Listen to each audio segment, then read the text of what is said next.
Okay, welcome back to the Opperman Report. I'm your host, Private Investigator Ed Opperman. You can find me on Twitter and Instagram. Oh, doing it again. Under the name Opperman Report. Okay, now I was actually going to do a whole show tonight about all the hacking attempts and phishing attempts that I'm going through here. I was part of that big latest Russian hacking thing that went on here in the United States, and the one that's not talked about so much. I was targeted in that, the recent one, not the meat thing, the meat selling thing. Anyway, I was going to do a whole show just about that. But let's finish what we're doing here now tonight about the Roy Radin and Tiny Tim and Michael Cesar and this homeless guy who was dating Rakowitz. Okay, a guy named Rakowitz, who was a friend of Mickey's. He was down there with Daniel Rakowitz, and he was dating this girl, Monica Beerl, who was a ballerina, and he chopped her up and he cooked her into stew and he fed it to the homeless. I think it was Bryant Park. Hey, okay, Tompkins Square Park, okay? Now, like I said, I never saw any rituals going on or any kind of things going on, but there was that weird thing with the Eitan Pates photograph, and that's been connected to the Process Church and the Son of Sam cult. And another thing, too, is so what happened was the first time I heard the name Roy Radin and the Roy Radin vaudeville thing was I was asking Tiny Tim. I said, well, listen, when you came to the, like, what if we didn't want to pay you that night? What would you have done? Like, what if we don't want to pay you? Because, there was a confusion about a payment to you. I came up with some money for you, but, what if we didn't want to pay you? And it was, I'm not concerned about that at all, because my manager is Mr. Roy Radin, and when you have Mr. Roy Radin behind you, nothing can stop you. He can take care of any problems. And I said, okay, well, that's good. Well, so can I. You're not intimidating me, my friend. Because by this time, Tiny Tim was an old guy. He was very heavy.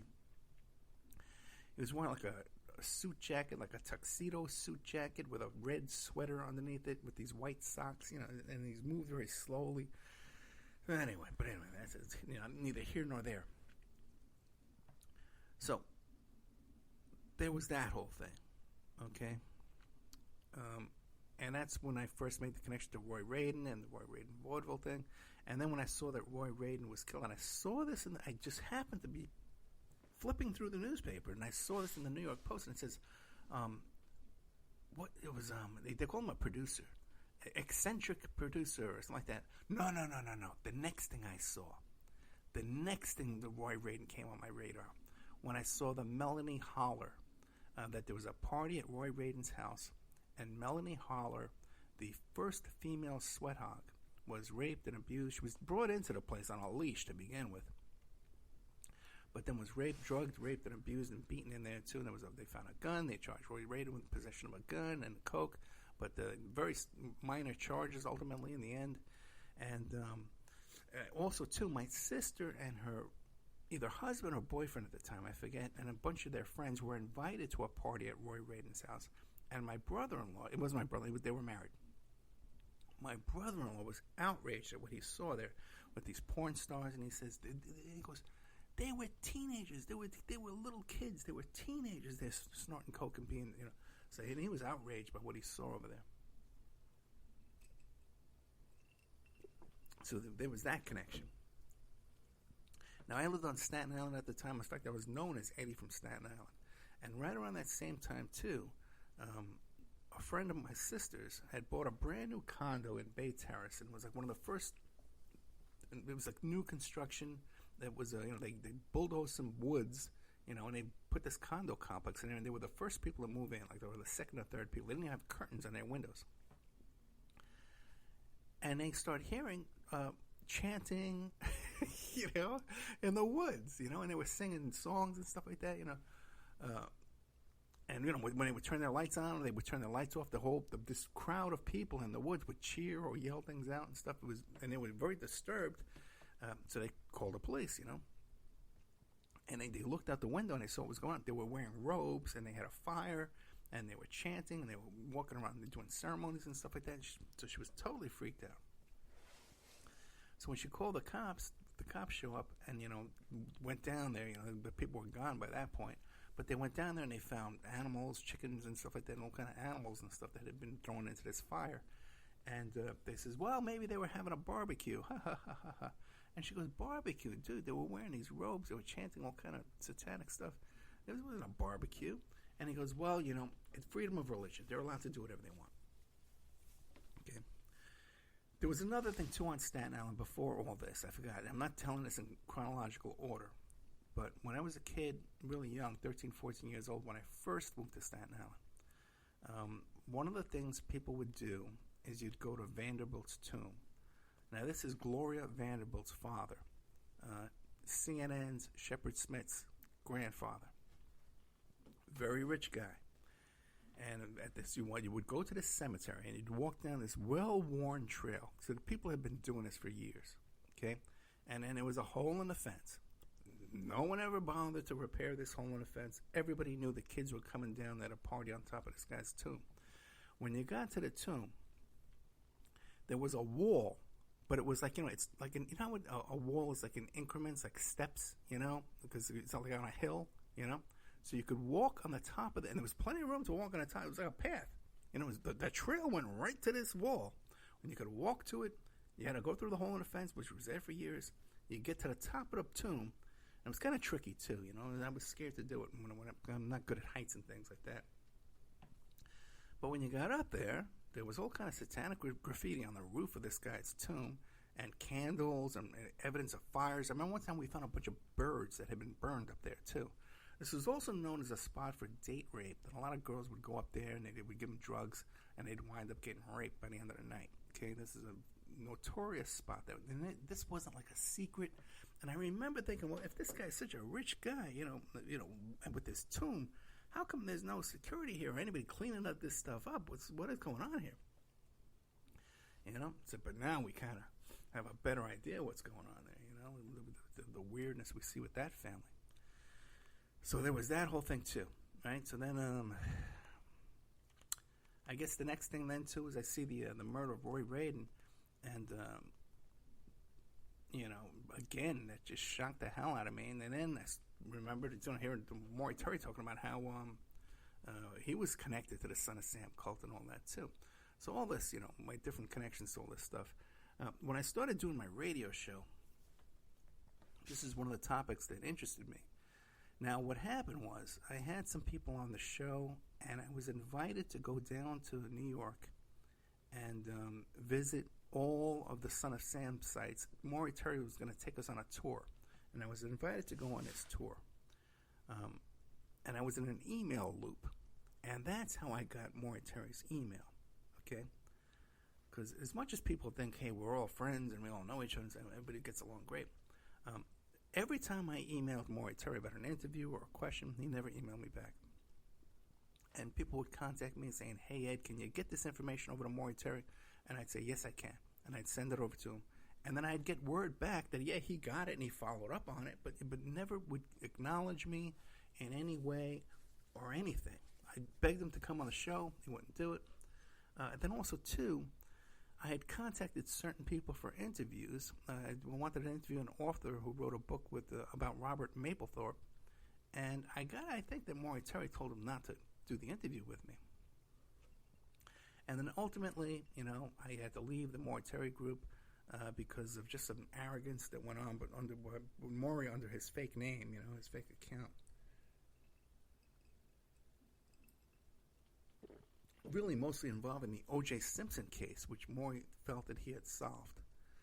That he was the, and I you've seen the shows I've done on O.J. Simpson. I think I know, people deeply involved in it, and I've never heard anybody give credit to Maury Terry for solving the O.J. Simpson case. He has some theories about the daughter, Darnell, but whatever. So, my relationship with Maury was not some kind of friendship or, camaraderie or anything like that at all. If anything was, he didn't like me, as much as I admired him and his work for the majority of my life. Okay, so then, I've done a lot of interviews, too, with people around this case, like Bill Mentzer's private investigator.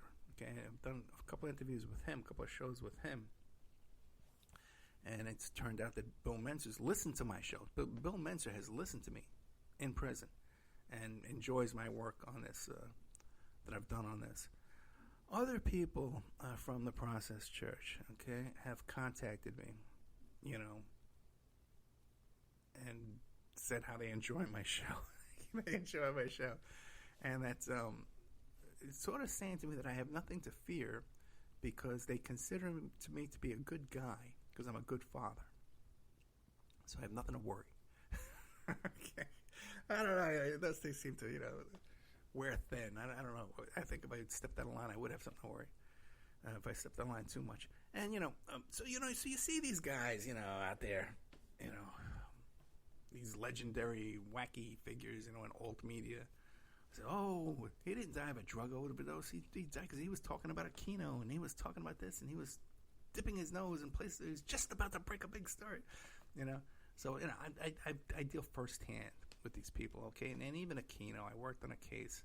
I didn't get paid on it, but some people I know had some brushes with a keno, and I stepped in and did some work on it. So Keno definitely knew who I was, There's no doubt about that. And so anybody who tries to tell you that they were killed because they were talking about a Keno on some alt YouTube channel, okay, when I was dealing with the guy firsthand, it was just craziness. But whatever, what are you going to do, You can't convince people of anything, There's just so much craziness and stupidity out there. So then I guess the latest thing was my connection with this latest Netflix documentary, where they came to me and they wanted to interview me and they wanted all my material. And I did. I gave them all my material. I gave them all the stuff I have, all my shows, and even stuff that was in the members section. I took time out of my day to download all the stuff and send it to them. And, we want to interview you about your relationship with Maury and all this stuff like that. And I'm thinking in the back of my head, I'm not going to have anything good to say about Maury, to tell you the truth. I got to tell you, too. In that group, the people that ran the official Maury Terry group, there was a lot of racism.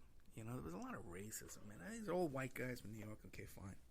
But it was more that I could tolerate. And I know a lot of it was done to egg me on, So that left a bad taste in my mouth, too, as well. But then ultimately, when these guys who did this Maury Terry documentary just recently, and everyone thought we could trust them because they did Cropsy. Okay, fine. I sent them all my material, no charge. I didn't bill them anything, And then they send me over an NDA. We want to interview you, Ed, on the phone. But first, you have to sign this NDA. And right off the bat, I'm insulted because, listen, I'm a private investigator. If I give you my assurance that I'm going to keep this confidential, that should be enough. Otherwise, you're kind of insulting me. It's not like you're hiring me for a big job here, So I said, okay, listen, I'm insulted. And I didn't say to them I'm insulted, but I was insulted. And I said, okay, send it over the NDA. And I look at it, and it's named an NDA. This is a document that says that anything I say to them, they own. So when I saw that, I just ignored it, man. I said, bleep these guys, man. Forget them. This is an insult. This is worse than an insult. And they get back to me, we haven't heard back from you. Ed, what do you think? You want me to do this? Did you sign it? And I says, no, I'm not signing it because it says you own everything I say to you. That's crazy. I'm not going to sign that. I said, oh, Ed, it doesn't really say that. Well, then fine, let's throw it away. And it doesn't say that. We don't have to worry about this. Oh, no, we can't do that. All right, fine. I withdraw.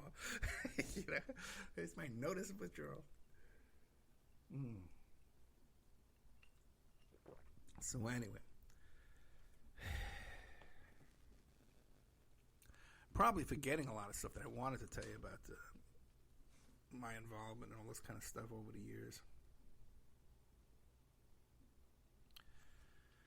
But that's all I got off the top of my head right now, especially with this big disruption with my computer having all these hacking problems and all this kind of crap going on over here. I don't know how many people that targeted. And a lot of this stuff, too, that I'm being targeted with, man, is really shaking me up,